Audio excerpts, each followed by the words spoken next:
मंडळी, आज आपण बनवूया मेथीचे लाडू. तर बघा, त्यासाठी मी 1 किलो काळी खजूर घेतली आहे.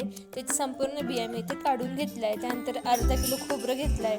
नंतर 50 ग्रॅम डिंक घेतले. त्याला तेलामध्ये छान मी फ्राय करून घेतले लाल होईपर्यंत, अशाच पद्धतीने. त्यानंतर घ्यायची मग आपण कढई तापवायची. त्यानंतर मी 50 ग्रॅम मेथी घेतली, त्यामधले अर्धी मी इथे यूज केली आहे. त्याला छान प्रकारे आपल्याला भाजून घ्यायची आहे लाल होईपर्यंत, आणि त्याला सतत हलवायचं आहे, कारण की ती करपायला नको. तर त्यानंतर आपल्याला हिला काढून घ्यायची आहे आणि त्याच कढईमध्ये आपल्याला तेल घालायचं आहे.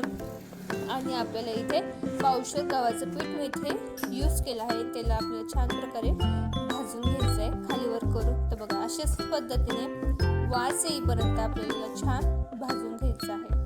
त्याला आपल्याला एका याच्यामध्ये काढून घ्यायचं आहे. त्यानंतर मग मी इथे ड्रायफ्रूट घेतलं आहे काही.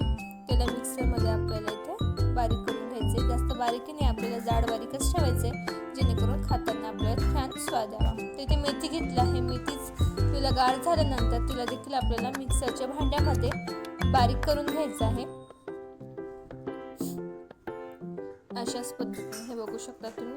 त्याला आपल्याला इथे त्या पिठामध्ये आपल्याला चाळणीने चाळून घ्यायचं आहे.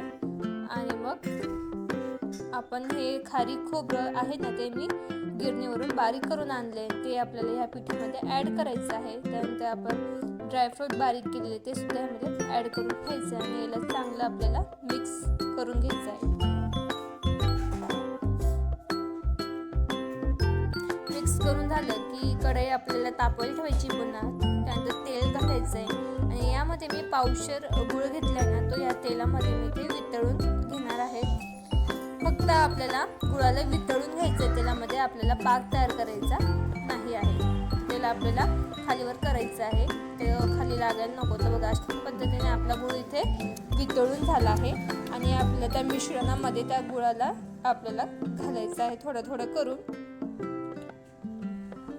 आणि पुन्हा त्याला आपल्याला खालीवर करायचं आहे. आणि सगळं मिक्स झालं की आपल्याला लाडू बांधायला सुरुवात करायची आहे. अशाच पद्धतीने लाडू आपले तयार आहेत. जर तुम्हाला माझी रेसिपी आवडली असेल, लाईक, कमेंट आणि सबस्क्राईब करायला विसरू नका मंडळी. धन्यवाद.